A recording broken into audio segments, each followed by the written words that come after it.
एक समय की बात है। एक शहर में एक मोची रहता था। वह सुबह से शाम तक अपने काम में लगा रहता था। उसे दुनियादारी से कोई लेना देना नहीं था। सड़क के किनारे छोटी सी जगह में वह अपना जीवन यापन करता था। उसे अपने काम में महारत हासिल था। एक से एक जूते बनाने के लिए शहर के लोग उसी के पास आते थे।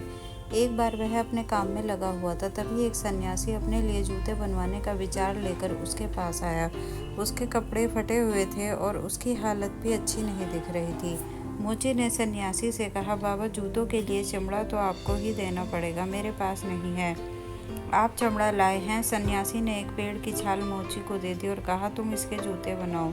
मोची ने जैसे ही पेड़ की छाल को स्पर्श किया, वह सोचने लगा कि यह तो चमड़े से भी मजबूत है। वह सन्यासी से पूछ बैठा, किस पेड़ की छाल है ये? लेकिन सन्यासी ने उसकी बात का कोई जवाब नहीं दिया। मुस्कुराते हुए कहा, मुझे शीघ्र निकलना है, तुम अपना काम प्रारंभ करो। तभी मोची अपने कार्य में लग गया और कुछ घंटों की मेहनत के बाद मोची ने सन्यासी के लिए शानदार जूते बना देता है। मोची खुशी से सन्यासी को जूते पहनने के लिए बुलाता है। कई बार आवाज़ देने पर सन्यासी उसकी आवाज़ नहीं सुनते तो वह अपनी जगह से उठकर सड़क पर आकर यहाँ वहाँ देखने लगता है, लेकिन सन्यासी का कहीं कुछ पता नहीं चलता।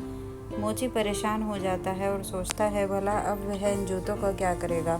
मोची को उसकी मेहनत के पैसे भी नहीं मिले थे, इसलिए वह थोड़ा नाराज़ भी था। मोची ने सोचा, चलो शायद थोड़ी देर बाद सन्यासी बाबा आ ही जाएंगे। मोची को बैठे बैठे शाम हो गई, लेकिन सन्यासी वापस नहीं आए। मोची के दुकान बंद करने का समय हो गया था। तभी वह सोचता है कि थोड़ा सब्जी ले आऊं और वह जो वहीं जूते पहन लेता है जो उसने सन्यासी के लिए बनाए थे। और जैसे ही वह जूते पहनता है, अगले ही पल वह सब्जी मंडी में आकर खड़ा हो जाता है, जहां आने की बात वह मन में सोच रहा था। मोची बाजार के बीचों में पागलों की तरह बर्ताव करता है, क्योंकि उसे यह बहुत अजीब बात लग रही थी कि वह इतनी जल्दी यहाँ कैसे पहुँचा। वह सोचता है कि उसे तो सड़क के किनारे होना चाहिए था और अगले ही पल वह सड़क के किनारे खड़ा नजर आता है। अब मोची का दिमाग चलना शुरू हो जाता है। उसे समझ में आने लगता है कि हो ना हो यह जूतों का ही कमाल है, जिसकी वजह से वह पलक झपकते ही कहीं भी पहुंच पा रहा था।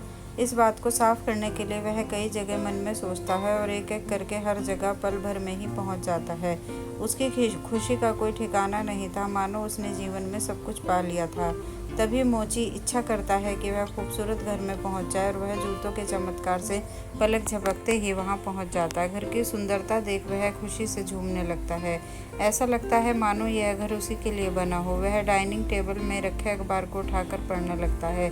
तभी उसे अखबारों में दो देशों के बीच में जंग होने की खबर दिखती है और उसके मन में जंग को पास से जाकर देखने का विचार आता है और वह अपनी इच्छा अनुसार उस स्थान पर पहुंच जाता है जहां चारों तरफ गोलियां ही चल रही होती हैं, बम फट रहे होते हैं। और जैसा ही वह जंग के मैदान में आता है तो एक गोली उसके सीने में आकर घुस जाती है और मोची वहीं गिरकर अपना दम तोड़ देता है।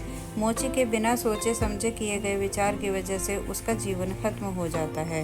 अगर आपको ये कहानी अच्छी लगी है तो प्लीज़ इसको लाइक एंड शेयर कर दीजिएगा और एंजल स्टोरीज़ को सब्सक्राइब कर दीजिएगा। धन्यवाद।